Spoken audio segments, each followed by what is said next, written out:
Vivimos en tiempos modernos en los que gusta rememorar las costumbres y tradiciones de nuestros pueblos. Gentes que no tenían 8 horas de jornada laboral, sino que multiplicaban por 2 su horario dedicado al trabajo los 7 días de la semana. Desde las 6 de la mañana, que salían por los maltrechos caminos hacia sus fincas hasta que regresaban con la puesta de sol para continuar con las labores en casa.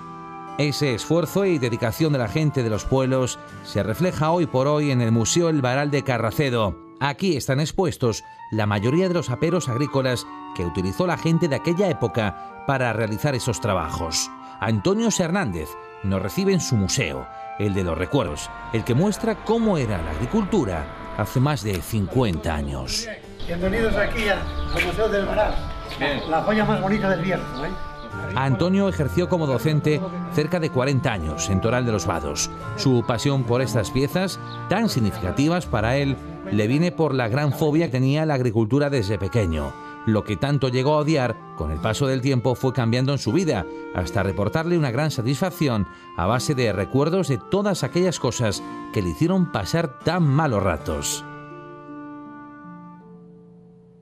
Empezó recopilando piezas, primero familiares, prestadas, compradas, incluso cada vez necesitaba más, y salieron en busca de más utensilios por los pueblos, acompañado de su hijo.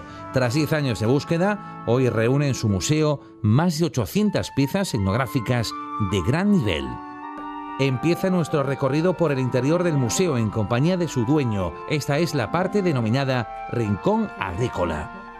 Es que en este rincón yo pensaba meter todo lo de la agricultura. Es una segadora de caballería. Se ponía todo en funcionamiento cuando la caballería o la pareja de animales se ponía en movimiento. Entonces se bajaba el cajón y lo que son las cuchillas empezaban a vibrar y iban cortando el cereal, trigo, centeno, avena, etc. Cuando el técnico que iba sentado en el asiento veía que en el cajón había suficiente paja, lo que hacía era pisar un pedal, bajaba un rastro y pasaba por debajo de un artilugio que tiene ahí y arrastraba la paja para afuera. Y volvió otra vez a empezar el ciclo. Esto que vemos aquí servía para sacar el agua, ¿no? Antiguamente, eso, ¿no? Eso se llamaba el varal. Ajá. En todos los pueblos, como no había poquita agua, se aprovechaba toda. Y salía el agua pues, a 3 o 4 metros de profundidad. Y se sacaba con este artilugio que se llama el varal, que consiste pues una especie de cigüeñal, que se sacaba pues bastante agua para poder regar una finquita. Después surgió la noria. La noria sacaba el agua de más profundidad, de 6 o 7 metros. Para ello lo que hacía era una especie de burriquito, una vaca, una mula, daba vueltas y iba sacando el agua. Tenemos también allí los aperos de caballerías, que son las carguillas, los serones, la cabezada, el aparejo, la albarda, las alforjas. Y ya tenemos aquí también el arado romano, que está colocado en esta posición para poder colocarlo, la aricadora, los útiles con los que se yuncía las vacas, las mullidas, las cornales, el sobeo que era para atar el yugo al carro. Aquí veis que hay varios tipos de yugos. Estos yugos eran los típicos de huerta. El yugo un poquito más grande, aquel yugo era para trabajos especiales. Ese se utilizaba para sacar vigas con 2 bueyes del río. Lógicamente, si para sacar un chopo se ponían 2 vacas, tropezarían con facilidad con las barrigas, con las panzas, y no valían. Entonces, ese es un yugo especial. Y aquí tenemos máquinas que se utilizaban en los años 50. Tenemos la máquina de triturar remolacha, que se mezclaba con un poco de salvao, o harina para darle de comer a los animales. Allí tenemos otra máquina también que hacía la misma misión, lo que pasa que lo trituraba de distinta forma. Esta es una máquina para desgranar maíces. Por aquí se metía la mazorca, por aquí salían los granos de maíz y por aquí salía ya la mazorca sin granos. La herramienta de campo era indispensable para realizar trabajos artesanos. Sin casa había de todas las clases. Allí tenéis una guadaña, el cachapo, que lo colgaban del cinto, le echaban agua para que la piedra estuviera siempre mojada. Las pedonas, que cortaba para cortar troncos. Y estos aparatos, estos 2 palos en forma de 1, Estos se llaman garabitos, y es que cuando el amo de la casa o el dueño iba por otoño a los prados que tenía cercanos, llevaba un cesto, lo llenaba mucho y para que no se le cayese la hierba, lo que hacía era clavarle esto. Una guillotina de paja. Había que engañar a los animales, se cortaba la paja muy fina, se le mezclaba un poco de harina con un poco de grano para que pudiesen comerla. Antes de existir el sistema métrico decimal, que me parece que empezó a funcionar en el año 1889, cuando hubo una conferencia de pesas y medidas en París y acordaron que todos los países debían uniformarse con sus medidas. Pero esto existía antes, después y aún todavía se utiliza en muchos pueblos. Esto es un cuartillo. 4 cuartillos hacen un celemín. 4 celemines hacen un cuartal. Y 4 cuartales hacen una fanega. Lo que pasa que aquí es media fanega porque sería imposible poder manipular 4 cuartales. Y 4 cuartales que no tengo aquí forman una carga que era con lo que se podía cargar un burro. Y aquí abajo son las medidas de capacidad. Aquí tenemos el cuarto litro, el medio litro, el decalitro y el medio decalitro. Faltan muchas que ya las iremos buscando poquito a poco. Según los datos que maneja Antonio, esta máquina fue la que marcó la revolución agrícola en nuestra comarca. Se trata de la primera máquina motorizada empleada en el campo. En este rincón del pan, como denomina Antonio, hay cosas muy especiales, ¿no? Como lo que vemos aquí que nos vas a enseñar ahora mismo, ¿no? La malladora. Esta máquina posiblemente marca el inicio de la conversión industrial del campo en el Bierzo, porque posiblemente fuera el primer motor que apareció en la agricultura fuera este, aproximadamente en el año 1950. Al principio, como sabéis, en los años 50 el Bierzo era secano el 70%, por lo tanto se sembraba mucho cereal y se desgranaba con aquellas piezas que hay allá arriba que se llaman mayos. Con los mayos se desgranaba y se limpiaba con los cribos. Pero en el año 1950, aproximadamente, tendría 8 o 9 años yo, apareció esta máquina, que no sé por qué, le llamaban la máquina de París. Yo no sé si es que venía de París o el señor se llamaba París. El caso es que esta máquina hacía el mismo trabajo en un día que majando durante 15 días, con lo cual fue una verdadera revolución. Repito, fue la primera máquina que apareció en el Bierzo motorizada. Siendo niño, recuerda que iba con su abuela a la Coronia sin saber muy bien por qué, para arrancar el lino. Nunca se debía cortar y en su museo dedica un amplio espacio. Este es el rincón del lino. Aquí está toda la cadena de lino desde que se siembra y nace. Esto que veis ahí es el lino, la bagaña, y en el tronco es donde está el lino, los hilos de lino. De manera que cuando se trae de la tierra se pasa por este peine que se llama ripio, y lo que hace es separar del tronco, separar la bagaña. En la bagaña es donde está la linaza, que es esa semilla que se utiliza incluso en medicina, se utiliza para muchas cosas, incluso para hacer pinturas. Entonces, cuando se quitaba la bagaña, lo que se hacía era hacer una especie de mollos y se llevaba al río. En la operación se llamaba enriado. ¿Qué se conseguía con ello? Es que el tronco, dentro del tronco hay una especie de pez que se llama piscina. Y esa piscina, con el agua, se disolvía y quedaba solo el tronco. Una vez que se sacaba del agua, se secaba y se mazaba. Un mazo como este, se mazaba, no se rompía, se mazaba para deshacer todo el tronco. Una vez que estaba deshecho todo el tronco, se pasaba por esta pieza que se llama el rastrelo. Y de aquí salían 2 productos. Quedaba el hilo y quedaba otro producto más vasto, que es la estopa.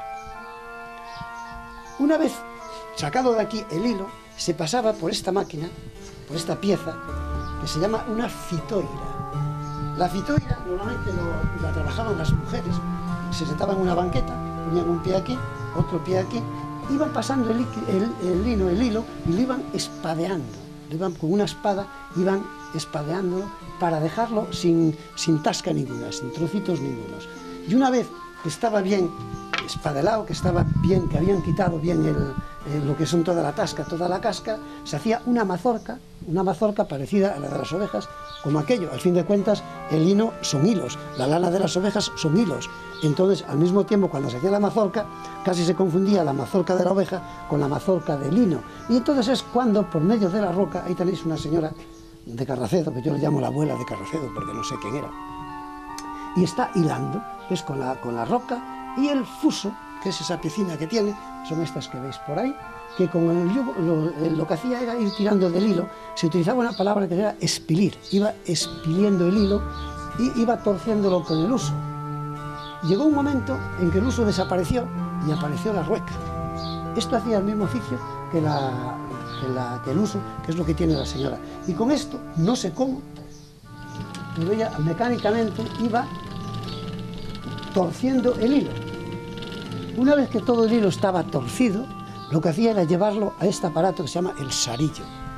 Con el sarillo lo que se hacían eran madejas. De aquí salían las madejas. Y una vez hechas las madejas, pasaba por la devanadora, que es esto, que lo que hacía eran los ovillos. Esto realmente es, nunca vuestra abuela, vuestra madre, os hizo colocar una madeja así en las manos y ir dando y girando para hacer el ovillo. Pues es lo que hacía esto. Y de aquí directamente pasaba al telar. Es esto el telar, ¿no? Esto es el telar. El telar de la tía Ruperta sirve como homenaje a esta mujer que vivió en una de las casas de la colonia, allá por los años 40, y fue la única tejedora del único telar que hubo en Carracedo. Esto es un telar, y es un telar, nunca mejor dicho, un telar. Aquí veis que hay unos hilos rojos y amarillos. Esto es un recuerdo a la bandera española. Entonces, esto se llama la urdimbre. Aquí hay una especie de redes que se llaman lizos. Y aquí hay otra pieza, esto que se llama el peine. La misión, si os fijáis, aquí hay unos ojales en medio, ¿verdad? No sé si veis unos ojalitos que hay por ahí. Y en el otro hay lo mismo, son idénticos. Unos hilos pasan por el ojal del primer lizo, pero quedan libres en el segundo. Otros hilos quedan libres en el primer lizo y pasan por los ojales del segundo. De manera que cuando el que va a hacer la tela pisa un pedal, ocurre que por efecto de estas poleas un lizo sube y el otro baja. Si piso yo este pedal, ¿veis? Automáticamente, ¿qué he hecho? Ha sido que por medio de las poleas ha subido este lizo, ha bajado este, con lo cual los hilos rojos han quedado por encima y los hilos amarillos han quedado por abajo. ¿Qué ocurre pues? Que luego con una lanzadera, esto es una lanzadera, lo que pasa es que como no sé manejarla, me manejo mejor con una caña. ¿Ves? Cojo la caña, meto el hilo, aprieto y paso el hilo.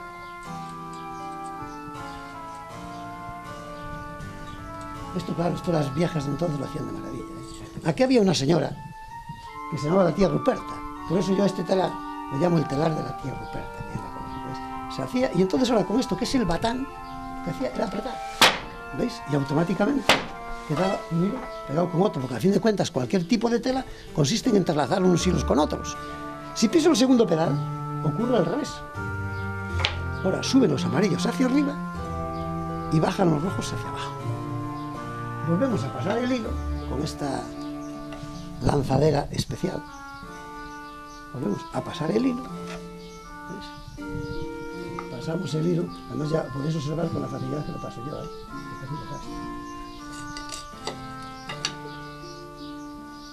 Y volvemos a apretar. Así se van juntando. De hecho, eso está preparado para que lo entiendan los niños de las escuelas. Esto, el hilo, la tela, va formándose aquí. Porque claro, a medida que vamos haciéndolo para allá, esto se va cerrando y llega un momento que no se puede meter la lanzadera. Pero ¿qué ocurre? Que esto realmente, la tela, los hilos, tenían que llevar allí tanto hilo como la medida que tú quisieras hacer de la tela. Y aquí lo mismo, aquí. Entonces, ibas girando esto se ponía en comunicación con aquello por medio de una cremallera y iba dando vueltas a aquel y vueltas a este, con lo cual la tela iba cayendo hacia el suelo. Estas eran las viviendas de las palomas, los palomares, unas construcciones con una arquitectura muy particular. Sus formas eran muy variadas, redondos, cuadrados, rectangulares. Este espacio recuerda aquella cocina-comedor de los años 50 del siglo pasado. Bueno, quizá los de antes entendían que era una majadora limpiadora, pero las nuevas generaciones ahora, Antonio, no sé si podríamos traducirlo al lenguaje actual, ¿no? Que era una majadora limpiadora que vemos aquí, ¿no? Las nuevas generaciones, ni esto ni lo otro. Majadora limpiadora lo que hacía eran las dos funciones, que era desgranar y al mismo tiempo limpiar. Después de la máquina aquella primera que vimos, la majadora, que decíamos que fue una especie de comienzo de la era industrial en estos pueblos, después ya 6 o 7 años apareció esta máquina. Y esta máquina, claro, ya era mucho más, porque ya la limpia del grano lo hacía directamente la máquina. Esto naturalmente funcionaba con un motor, un Sole diésel, que son un tipo de motores como los que tienen los barquitos pequeños, esos que suenan por el puerto muy famoso con el po, po, po. Y es porque esta máquina fue ideada y construida en Puentedeume. Fue un ingeniero, o mejor dicho, un manitas, que tenía unos talleres en Mondoñedo, que se llamaba, me acordaré, Graciano Leivas Gallego. Y resulta que fue el que ideó esta máquina. La ideó en Mondoñedo, pero luego la reconstruyeron más bien en Puentedeume. Y seguro que allí habilitaron cualquier motor que tenían. Sí, hombre. Esto ya fue un gran adelanto, desde luego. A pesar de los años, ¿sigue moliendo el molino? Bueno, el molino, aquí había 2 molinos. Ya no funciona ninguno de los 2. De hecho, estos son los restos de uno de los molinos que había aquí en Carrocedo. Y el molino aquí era famoso porque era uno de los únicos pueblos que tenían agua. Y entonces, claro, los pueblos secanos como Narayola, Camporaraya, Fuentes Nuevas, yo recuerdo de ver al lado del molino pues un montón de burras allí atadas a unos chiles que había en la pared, cargados con unas quilmas, que es donde se traía el cereal, y verlos moler. El molino molía fácilmente, recibía el agua, no necesitaba mucha agua, tenía 2 piedras, una piedra que no se movía, que era la durmiente, la que se movía era la muela, y naturalmente iba moliendo, iba sacando la harina, y cuando se estropeaba, ya no cortaba, con aquellas pinzas había que subir la piedra, darle la vuelta y picarla.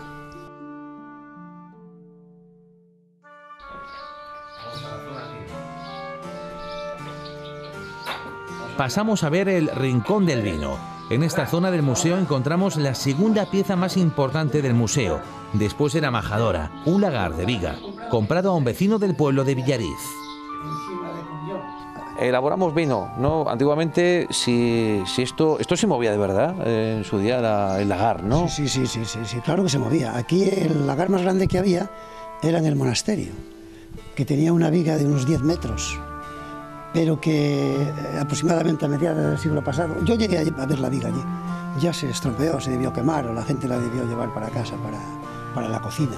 Pero el lagar de viga, había el lagar propio de la junta vecinal, que era una viga de 10 metros, y había el lagar propio del particular, que eran estos aproximadamente de 5 metros. El lagar se funda en la palanca de segundo género.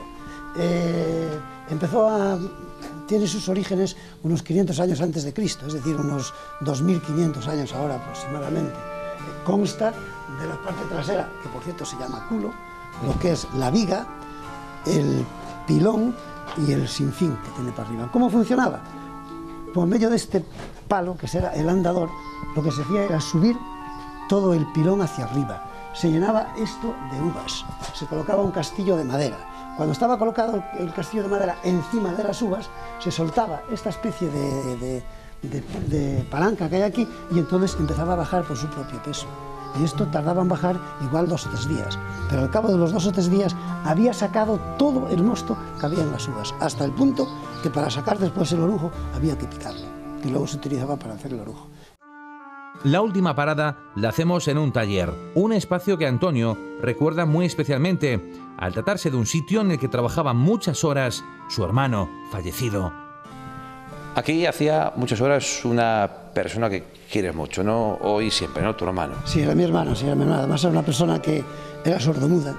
El pobre hombre no se defendía y estabas muchas veces con él, aunque no hacía caso ninguno. Pero bueno, había que aguantarlo y llevarlo bien. El único problema que tuve con él es que no dejaba de fumar.